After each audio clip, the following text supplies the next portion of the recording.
The morning started like any other at Forward Operating Base Kessler in Afghanistan.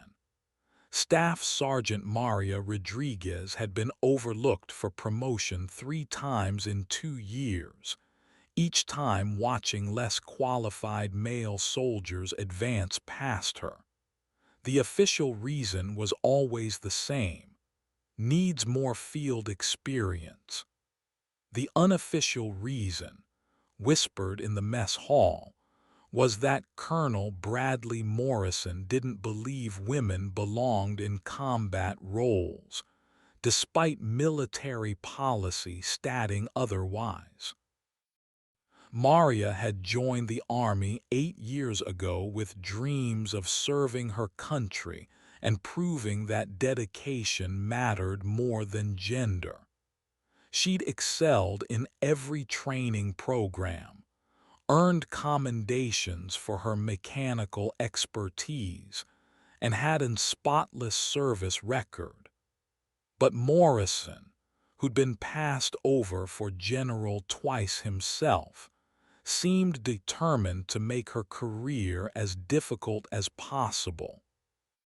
That Tuesday, Morrison assembled the morning briefing with his usual condescending tone.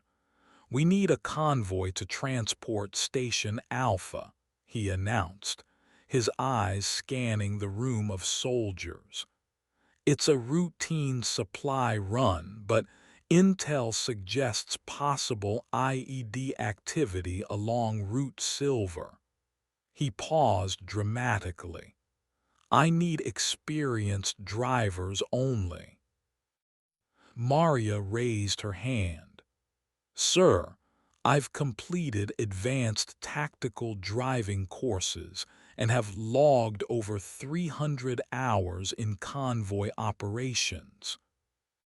Morrison's face twisted into what he probably thought was a smile. "Rodriguez, you're needed here for equipment maintenance. Besides, this mission requires someone who can handle pressure." Several male soldiers shifted uncomfortably, knowing Maria's reputation for staying calm under fire. "With respect, sir, my maintenance duties are current, and I believe I'm the most qualified driver available today." "The decision is made, Rodriguez. Sergeant Thompson will lead the convoy." Morrison's voice carried finality, but Maria caught the smirk he tried to hide. Thompson was a decent soldier but had failed his advanced driving test twice and had been written up for reckless driving on base just last month. As the briefing dispersed, Maria's friend Lieutenant Jessica Wung approached her. "That was complete garbage, Maria. Everyone knows you're the best driver in the battalion." Maria shrugged, but inside she was fuming. This wasn't about qualifications or experience. This was about Morrison's personal vendetta against women in combat roles. She'd watched him promote his drinking buddies while shooting down capable female soldiers for years. The base gossip network was extensive, and Maria knew about Morrison's failed marriage, his gambling debts, and his desperate attempts to secure a promotion before mandatory retirement. "I'm documenting everything," Maria told Jessica quietly. "Every slight, every passed-over opportunity, every time he's chosen less qualified men over women. Eventually, it's going to catch up with him." Jessica nodded knowingly. "Just be careful. Morrison has friends in high places." "So do I," Maria replied, thinking of her mentor, General Patricia Hayes, who'd been following Morrison's career with interest. Hayes had been gathering her own intelligence on commanders who violated equal opportunity policies, and Morrison was definitely on her radar. The convoy was scheduled to depart at 900 hours, and Maria watched from the motor pool as Thompson conducted his pre-trip inspection. Even from a distance, she could see him rushing through critical safety checks. This was going to be a long day. The first sign of trouble came 30 minutes into the mission. Maria was monitoring radio communications from the base when Thompson's voice crackled through, tense and uncertain. "Base, this is Convoy Leader. We've got a situation here. Road ahead looks suspicious, possible IED markers." Morrison grabbed the radio. "Thompson, what's your location?" "About 15 clicks north of Checkpoint Delta, sir. The road has fresh dirt piles and some unusual tire tracks. Standard protocol would be to call in EOD for clearing." "Negative, Thompson. We need those supplies delivered today. Find an alternate route." Maria exchanged glances with the other communications personnel.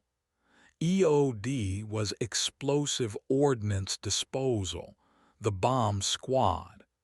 If Thompson was seeing IED indicators, calling them was standard operating procedure. Morrison's order to bypass that protocol was dangerous and potentially deadly.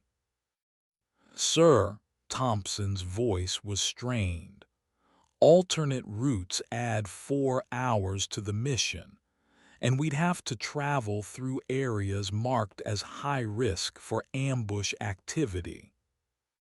"Figure it out, Sergeant. That's why you're leading this convoy instead of sitting behind a desk." Morrison's tone was dismissive, but Maria caught the slight tremor in his voice. He was nervous about something. Over the next hour, Maria listened as Thompson struggled with impossible choices. Every alternate route presented significant risks, and his requests for additional support were denied. Morrison seemed determined to force the convoy through, regardless of safety concerns. Then came the call that changed everything. "Base, this is Convoy Later. We've hit an IED. Vehicle 3 is disabled, 2 soldiers wounded. We need immediate medical evacuation and EOD support." The communications room went silent. Morrison's face went pale as he processed the implications. 2 soldiers were hurt because he'd refused to follow proper safety protocols. Maria felt her stomach drop as she recognized the voices requesting medical assistance. These were soldiers she'd served with, friends who were now paying the price for Morrison's poor judgment. "Medical team is en route," Morrison responded, his voice now shaky. "Hold your position until support arrives." But Thompson's next transmission sent chills through everyone listening. "Sir, we're taking small arms fire from elevated positions.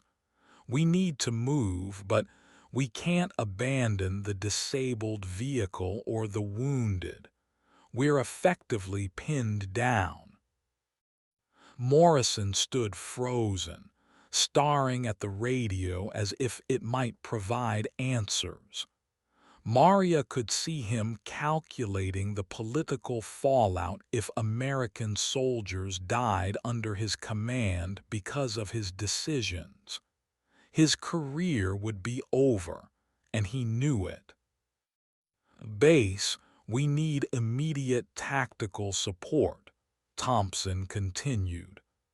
Enemy fire is intensifying, and we can't establish a secure perimeter with our current position.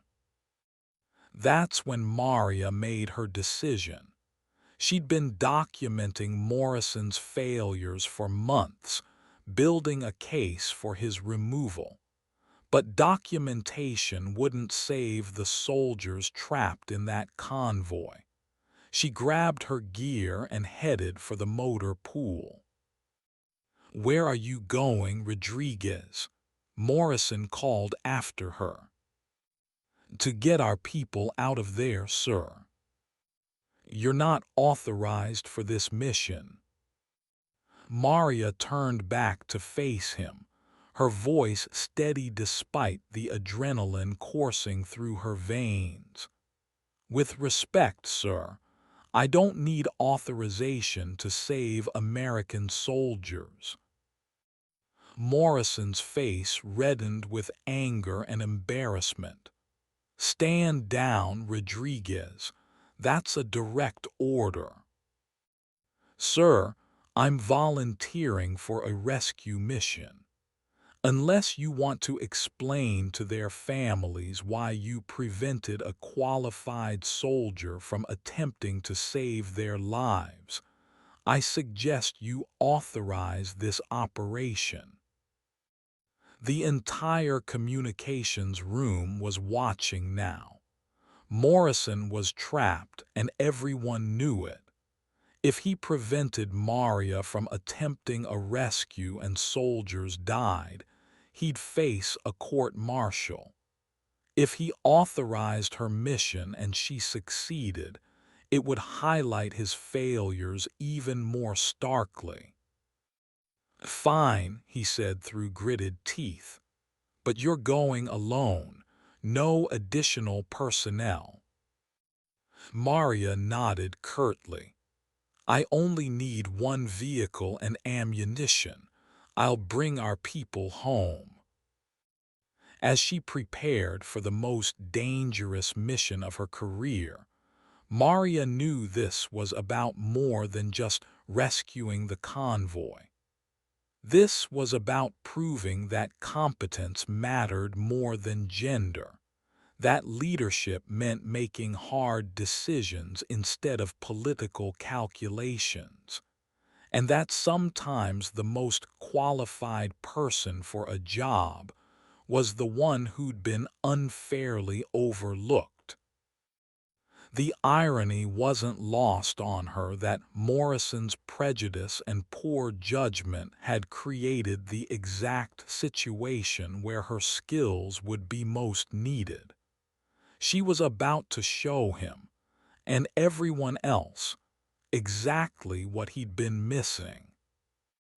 As she drove toward the sound of gunfire, Maria Rodriguez was determined to bring every soldier home safely, even if it meant driving through hell itself. The radio crackled with another transmission from Thompson. "Base, situation is deteriorating rapidly. We need support now." Maria pressed the accelerator harder. She was their support, and she wasn't going to let them down. The drive to the convoy's position took 45 minutes through increasingly dangerous terrain. Maria had memorized the route maps and knew every checkpoint, every potential ambush site, every piece of cover between the base and where Thompson's convoy was pinned down. She'd studied these roads for months, preparing for missions she'd never been allowed to lead. As she approached the area, She could hear the distinct sound of automatic weapons fire echoing off the rocky hillsides. The convoy was positioned in a natural valley with limited escape routes, exactly the kind of terrain that made for effective ambushes. Through her binoculars, she could see the disabled vehicle and the defensive positions Thompson's team had managed to establish. The tactical situation was grim. The convoy was taking fire from at least 3 elevated positions, effectively surrounded. The disabled vehicle was blocking the main route forward, and the wounded soldiers needed immediate evacuation. Any conventional rescue approach would likely result in additional casualties. Maria keyed her radio. "Convoy leader, this is Rodriguez. I'm approximately 1 click from your position. What's your status?" Thompson's voice was strained but professional. "Rodriguez, we've got 2 soldiers with serious injuries who need immediate medical attention. Enemy fire is coming from the ridgeline to our east and north. We're low on ammunition and can't maintain our position much longer." "Copy that. I'm coming to your position. Prepare for immediate evacuation of wounded personnel." "Negative, Rodriguez. The approach is too dangerous. They'll cut you down before you reach us." Maria studied the terrain through her scope, calculating angles and distances. The conventional approach would indeed be suicide, but there was another option, one that would require perfect timing and a level of driving skill that few soldiers possessed. "Thompson, I need you to create a diversion on the east side in exactly 3 minutes. Draw their fire away from the main road." "Rodriguez, what are you planning?" "Trust me, 3 minutes." Maria positioned her vehicle at the top of a steep slope that provided a direct line to the convoy's position. The approach was almost vertical and strewn with rocks and debris, but it would bring her to the disabled vehicle from an angle the attackers wouldn't expect. More importantly, it would get her there fast enough to minimize exposure to enemy fire. She checked her equipment one final time: medical supplies, ammunition, emergency radio, and her personal weapon. Everything was secure. She took a deep breath, said a quick prayer, and waited for Thompson's signal. The diversion came exactly on schedule. Maria could see muzzle flashes from the convoy's position as Thompson's team engaged the attackers on the eastern ridge. She released the brake and started her descent.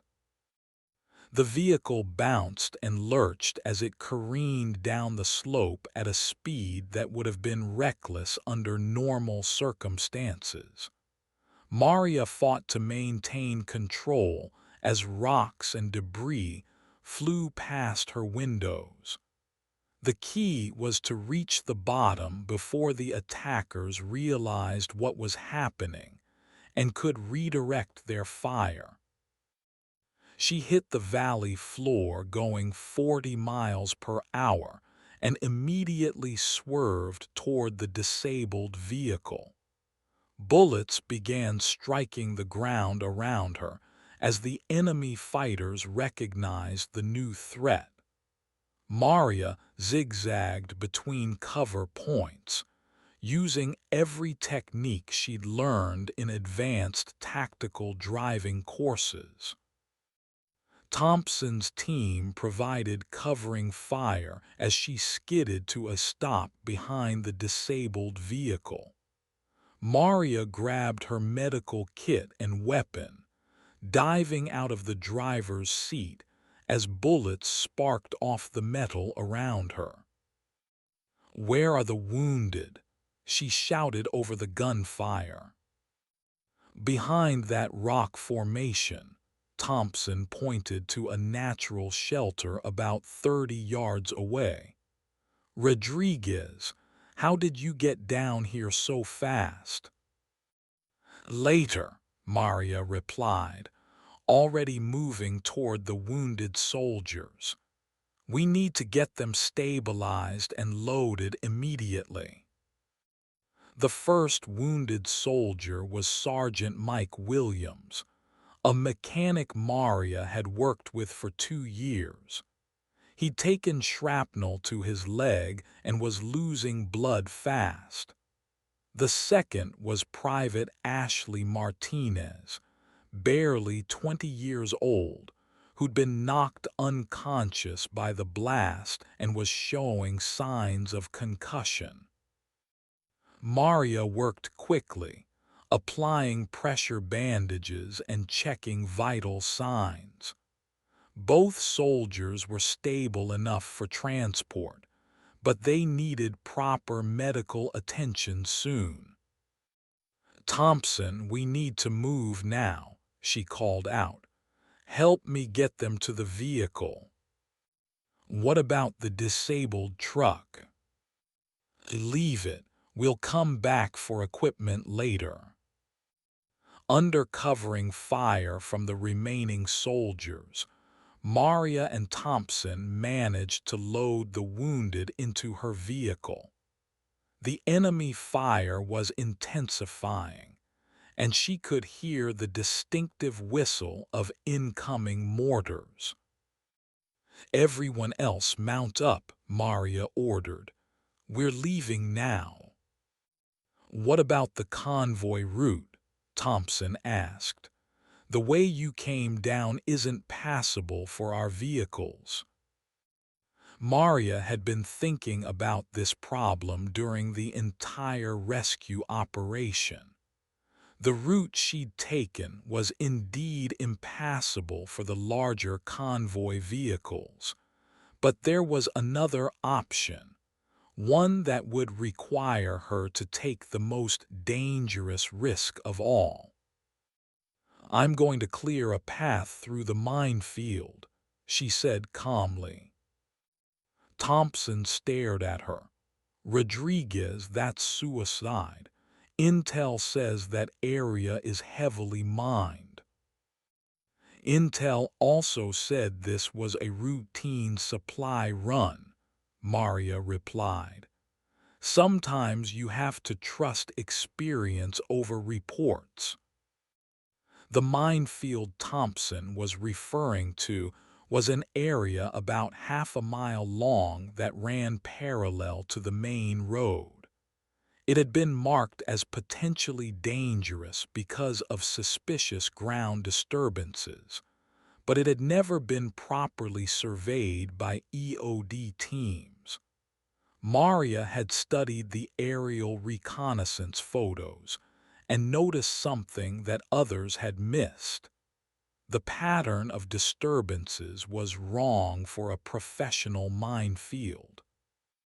"The markings are too regular," she explained to Thompson as they prepared to move. "Real minefields have irregular patterns to make them unpredictable.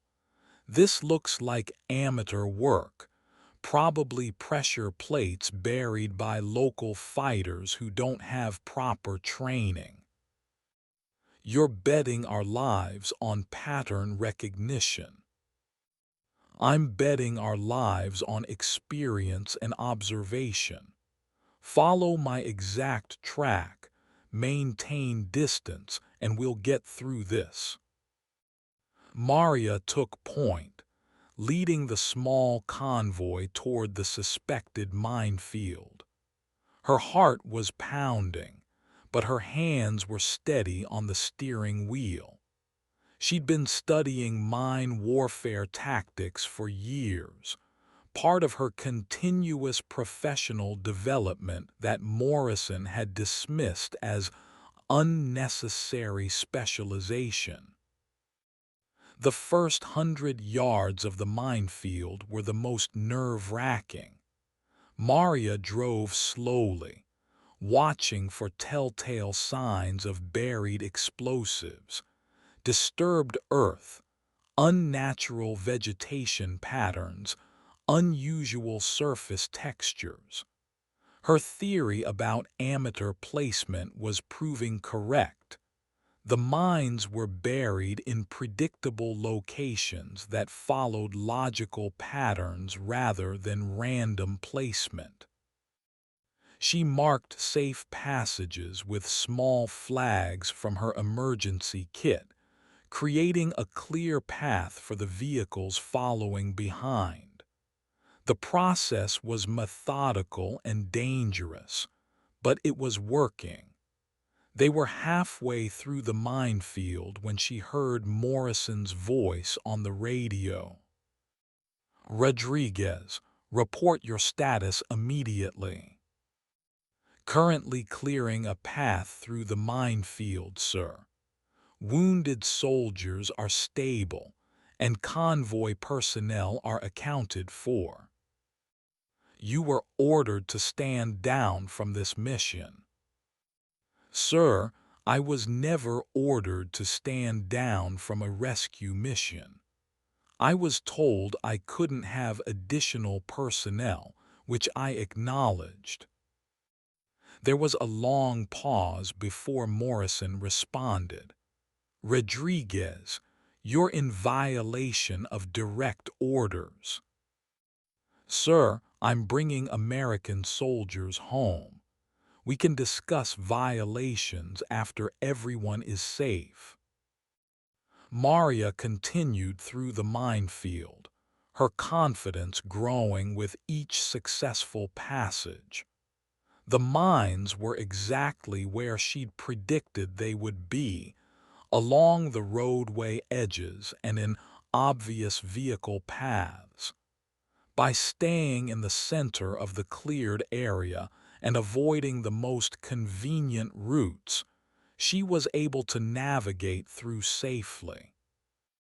The convoy reached the far side of the minefield without incident.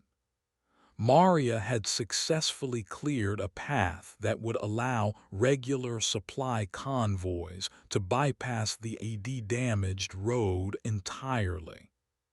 She'd also demonstrated a level of tactical thinking and field expertise that had been consistently undervalued by her commanding officer. "All vehicles were clear of the minefield," she announced. "Maintain formation and proceed to base. ETA 15 minutes." As they drove back toward the base, Maria reflected on the day's events. She'd successfully rescued wounded soldiers, led a convoy through dangerous terrain, and cleared a path through a minefield, all tasks that Morrison had declared her unqualified to perform. The irony was that his prejudice and poor judgment had created the exact situation where her skills were most needed. The base came into view as the afternoon sun cast long shadows across the compound. Maria could see the medical team waiting to receive the wounded soldiers, and she knew that Morrison would be waiting too, probably with a list of charges and disciplinary actions.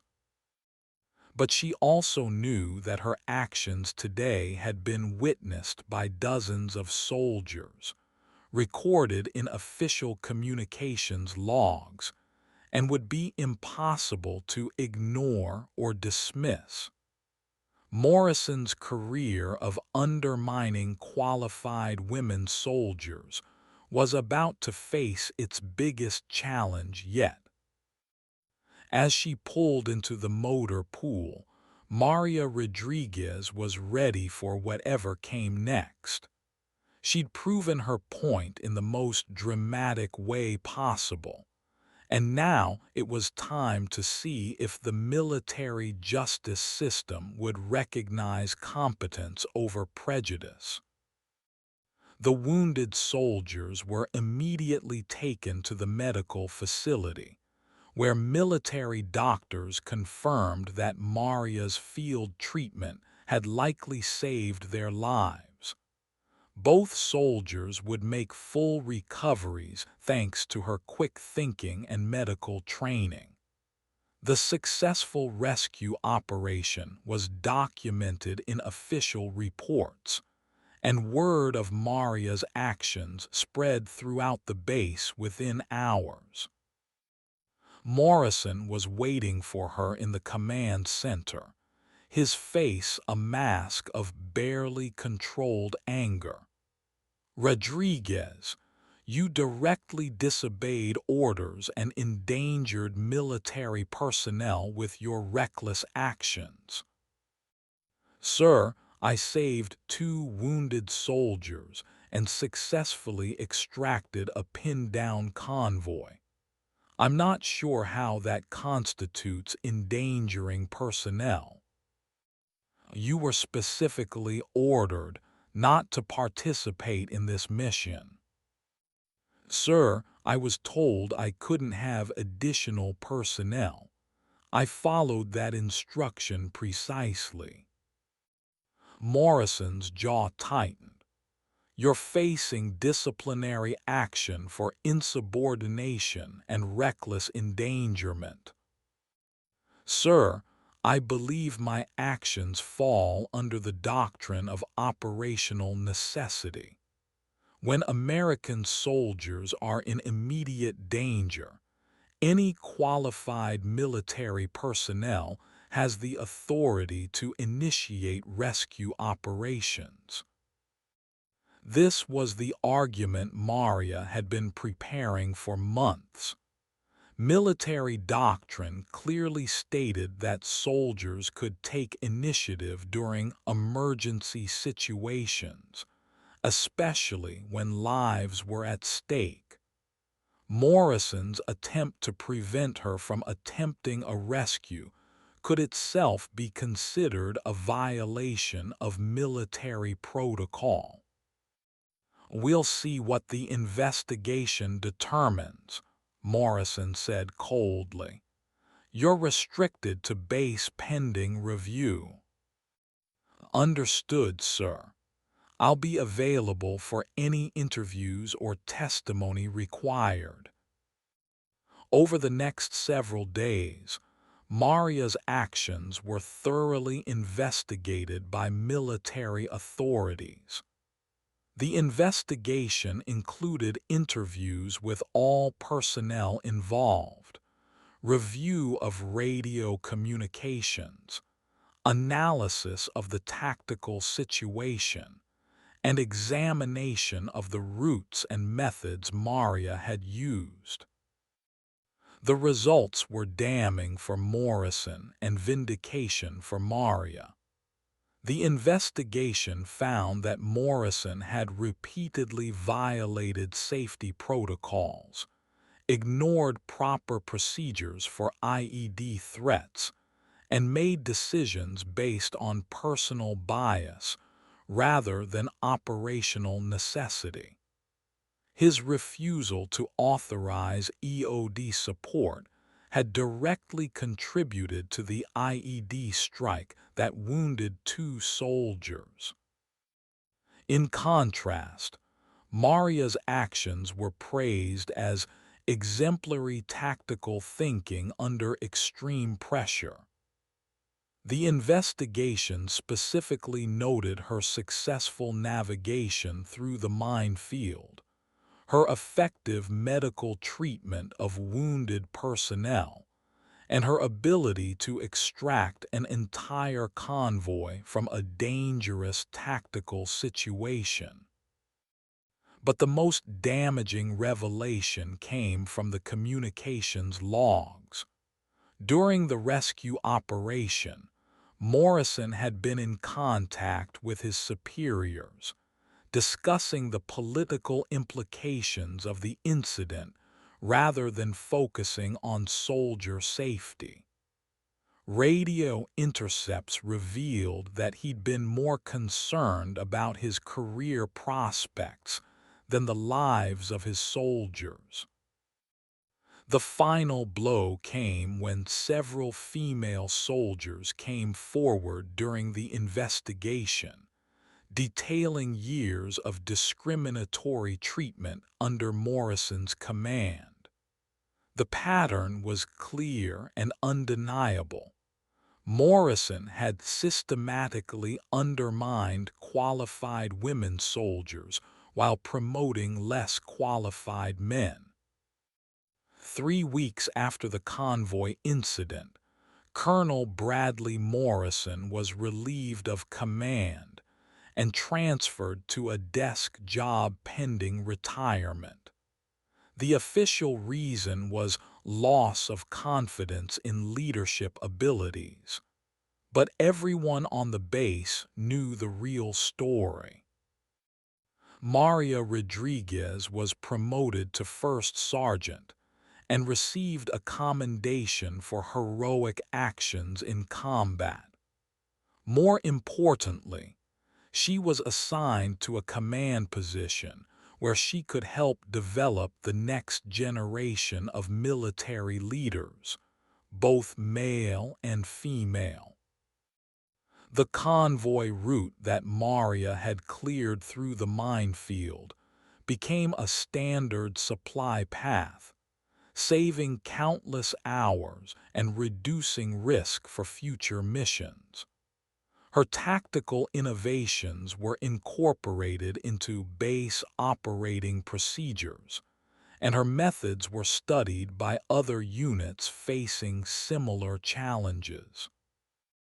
But perhaps the most significant outcome was the message her actions sent to every soldier on the base.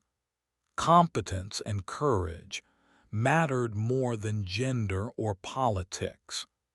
The military was changing, slowly but surely, and Maria Rodriguez had helped accelerate that change through her refusal to accept discrimination and her willingness to risk everything for her fellow soldiers. 6 months later, Maria received a letter from General Patricia Hayes, who had been following the investigation closely. The general wrote, "Your actions represent the best of military leadership, the willingness to put mission and soldiers above personal safety and career advancement. The military needs more leaders like you."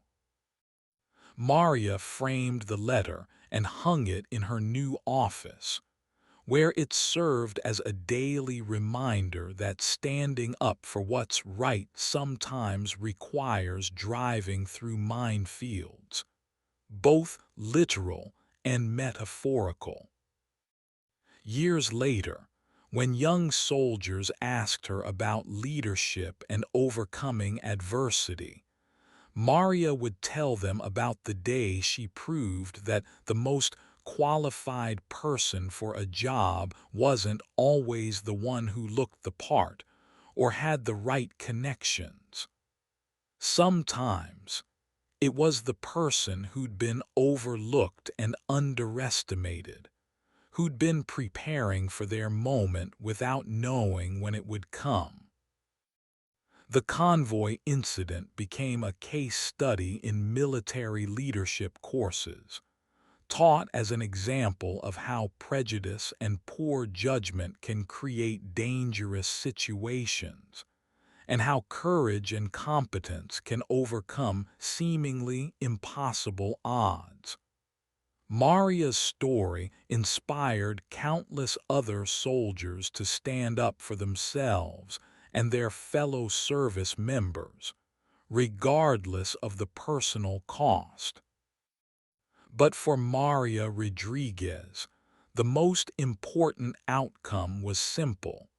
She'd brought her fellow soldiers home safely, and she'd proven that dedication and skill mattered more than gender or politics.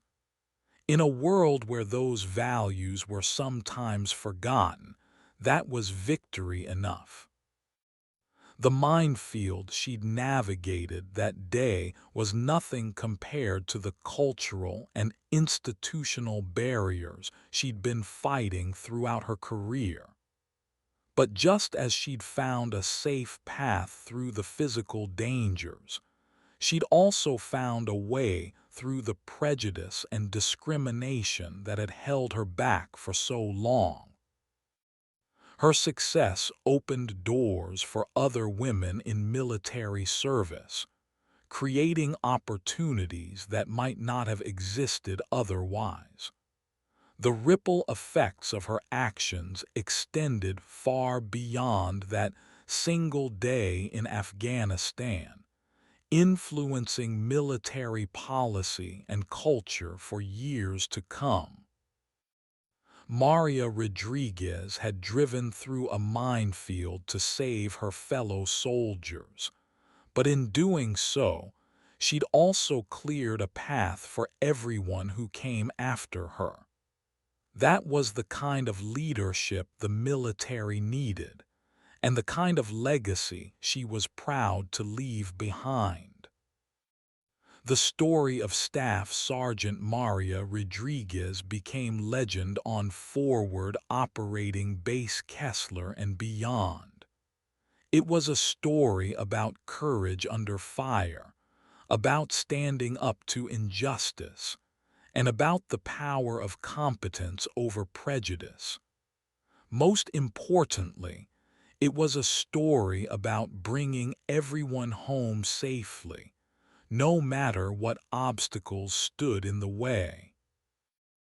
In the end, that's what military service was really about, not politics or career advancement, but the simple promise that no soldier would be left behind.